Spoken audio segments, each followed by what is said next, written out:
And this car has the same technology as a Volvo, or at least the people who owns the company of this car owns also Volvo. Okay, let's go.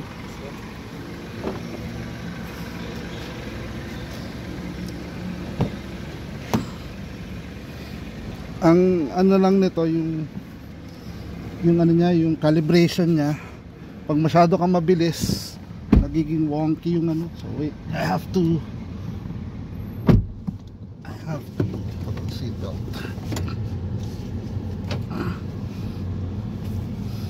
Tapat yung araw eh. Safety first. Okay, let's go.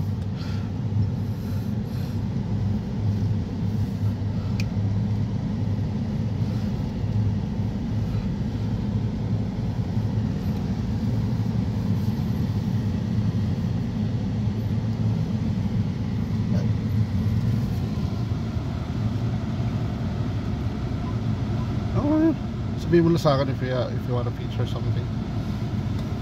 Yeah, has camera 360.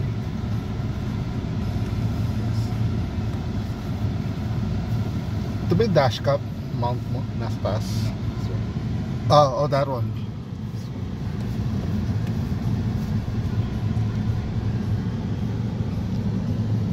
Medyo hinaan na lang natin yung ano, tatamaan ako ng ano.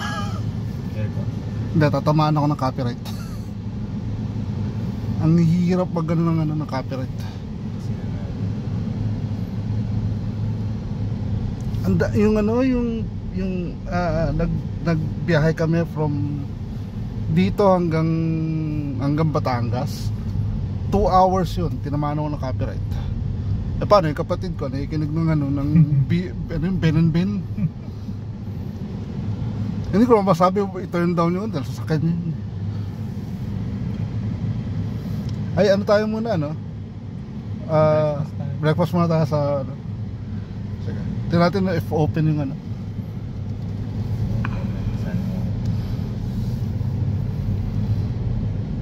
Ano na lang to, parang part 1, part 2, part 3. Ganun ginagawa ko kaysa yung ano eh. Paano yung salta mo ngayon? Hindi, ano yun, parte na ng ano. I don't do a lot of editing kasi. Kasi mas gusto ko, ang gusto kasi ng mga audience ko parang mas natural yung ano eh, yung video. Dapat pala we should be speaking in English.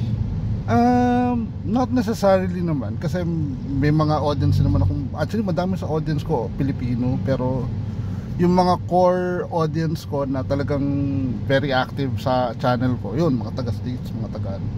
Sila yung mga talagang hanggang ngayon nga tinatanong ba't di pa daw nagkakaroon ng PayPal. Yan, bagal ng proseso ng ano eh, national ID.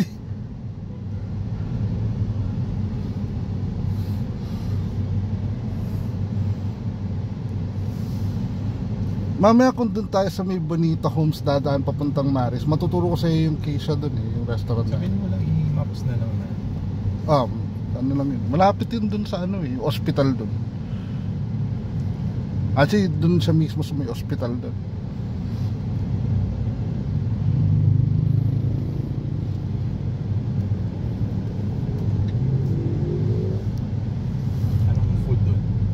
Sa ano, American Italian.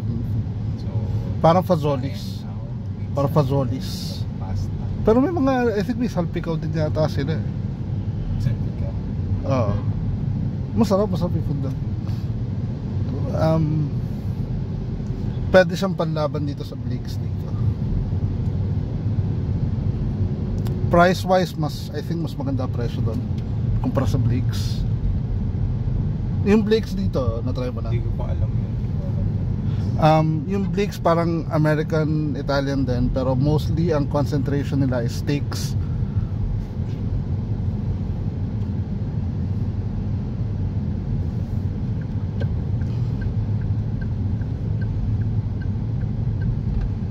Meron akong ano eh, video, nagpunta kami ng UP. I think 3 videos yata yun eh. 2 nakasakay ako sa kotse, may isa may konting naglakad kami to sa Oblation. Kasama ko yung ate ko.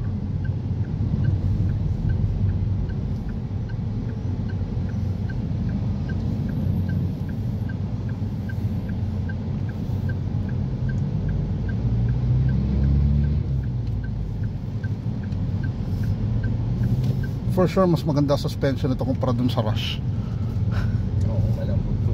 Mas maano to. Yung Rush grabe. Ano actually ang pinaka worst is yung Hilux. Ano kasi yun? So pick up.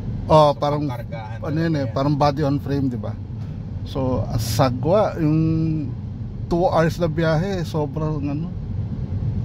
Para kang hindi mo shake. 5 hours eh, wala eh.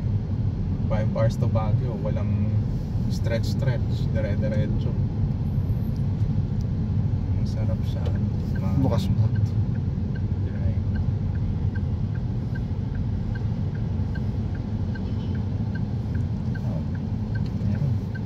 Kita ba? Was on Rodix. So welcome to Rodix. We're gonna have breakfast and then I'll have another video going to our place of destination. See you folks on the next adventure. Like, share and subscribe.